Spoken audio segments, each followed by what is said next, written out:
So I've been using Photoshop for over 20 years, and if I had to pin down what was my main method of learning and getting better at Photoshop, I would have to say beyond a doubt, it was having a post-production workflow.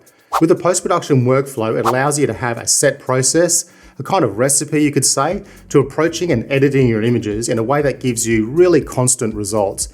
And I don't mean applying the same settings to every image, because obviously that doesn't make sense, just like you wouldn't shoot with the same shutter speed at every single location you go to. But if you sit there and you type into YouTube, how to get better at Photoshop, you're faced with a whole range of videos, tips and tricks and techniques based on your viewing history. Even if you went to like my channels, for example, and you go through and you look at the editing techniques that I've got on there, on light painting, the Orton effect, how to exposure blend, how to make your own saturation and vibrancy masks, and dynamic contrast, and heaps of other sort of ones like that. But while these tips and techniques are great, the question also is, where should those techniques go in your workflow? As some should be towards the beginning of an edit, and some should be towards the end of the edit. And if they're done at the wrong time, you're going to see a varying sort of result in your shots that most likely will hurt your image's potential.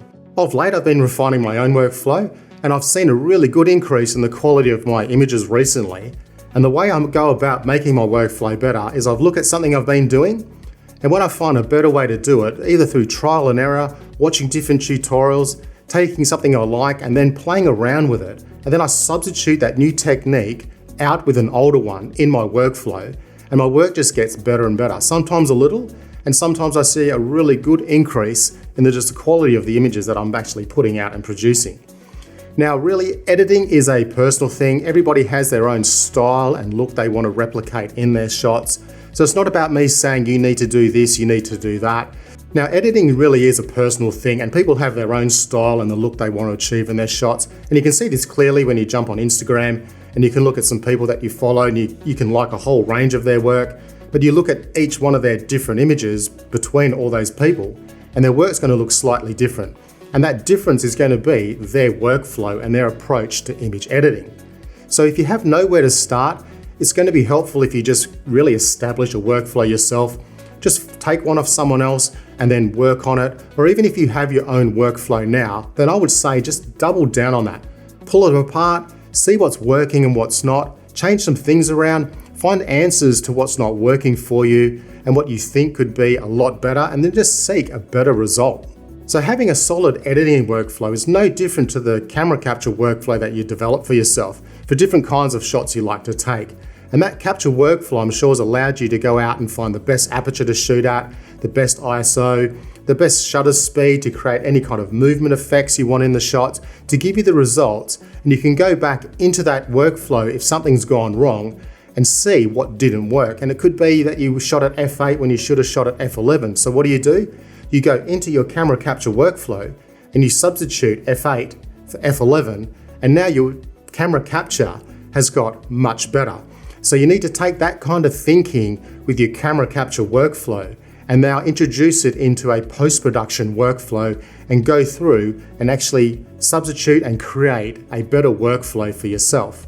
All right, so I'm sure you probably got the point by now. So what I'm going to do is I'm going to quickly jump into Photoshop and I'll show you through an image I've got, and you'll see my workflow and I'll explain my thinking behind it. And you'll see how I've substituted certain things out in easily the last 2 months, and also new techniques that I've added into my workflow, which I feel has made my images just that little bit better.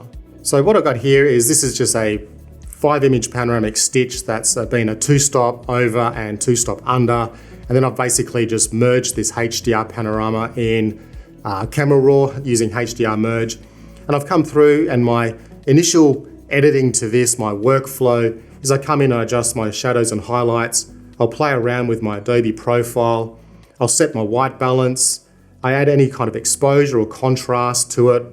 Then I come through and I do my basic optics with removing chromic aberration, set lens profile corrections. And one of the new things that I've added into my workflow is I come into the color grading and I come into the shadows, and I just set my shadows being slightly cool. And then I come into my highlights and I set my highlights to be just ever so slightly warm. So once I've done that, I then jump into Photoshop. All right, so here we are in Photoshop, and now this is my final edited image. If we look through, this is my refinements that I've done to the shot. And then this here is my initial, what I call my Photoshop, the kind of foundational workflow where I set my tonal range, contrast and color. So if we come through and just have a quick look, first off I start with tonal range. So I'll start with a darks mask and I'll start with a lights mask just to open up shadows and pull some of the highlights back. So the next phase I go into is adding contrast into my image. And this is where part of my post-production workflow that I've changed. So usually I'd come into filter, nick collection, and I actually would apply a pro contrast adjustment to this image. But I don't like doing that anymore. I actually do a dynamic contrast adjustment where basically you have two hue saturation layers. You change the blend mode, one to color burn, one to color dodge, and then you basically adjust the fill accordingly. And I'll leave a tutorial to that right here. So the reason why I go through this is that tonal range will basically obviously open up shadows and give you highlight detail back. So when you add contrast to your image, if we just have a look at the contrast adjustment again, you can see contrast now slightly darkens the shadows and brightens the highlights. So that's why I do that second. But as part of the tonal range adjustment, it kind of will remove some of that color saturation from your shot as well. But when you re-add contrast into it, it slightly adds color into your shot. So the final phase that I do with my foundational workflow is right at the end of those 3 steps, I actually then do a saturation vibrancy mask. And in this case, I've used a vibrancy mask and added color into the image. But I don't add all the color into the image because this is basically just me building the foundation for my refinement part of my workflow. So when you come into the refinement part of the workflow and we have a look at that, right at the top is where I've got my full 2 pixel layers. I've got a local area contrast adjustment and the Orton effect. As you can see, the Orton effect is right at the end. So if I go through, you can see that I've done basically light painting on the right here, then I've done light painting on the left with those mountains with the trees on it. And then I go through and I'm basically just doing minor adjustments using masks as I go through and I actually do my refinement part of my workflow.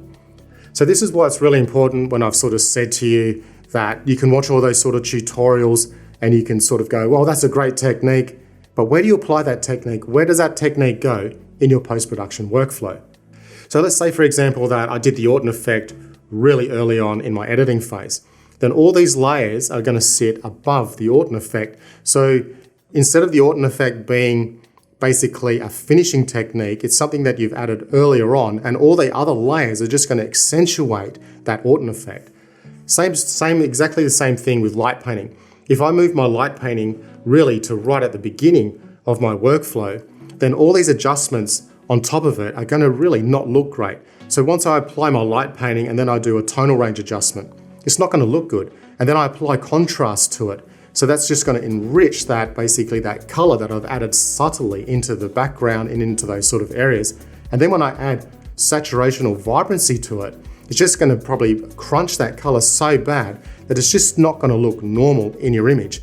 And then as you go through your post-production workflow, so if you look through and if you look at the difference that I've got here in my refinement, as opposed to just my basic tonal range contrast color, if I did that much further or much earlier on in my image, can you imagine that sort of adjustment to the image now being placed on top of the light painting that was done really early?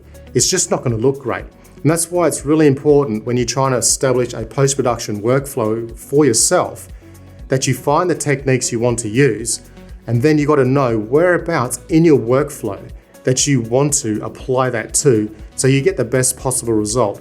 And this workflow really is the foundation to getting much better in Photoshop. Going in, spending time doing trial and error, try different techniques, see what works, see what sort of techniques resonate with the way that you want to approach and edit your images, and then just apply it to it.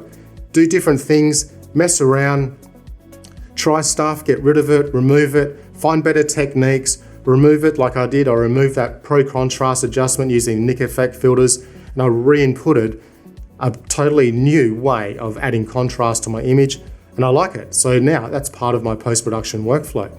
Later on, I might find a different way to add things to my shot, so then I'll just remove something and then just reapply it to my shot accordingly. And each time you'll find that your image was here, and then it was here with editing, and all these small changes over a time will just add up to making a big jump.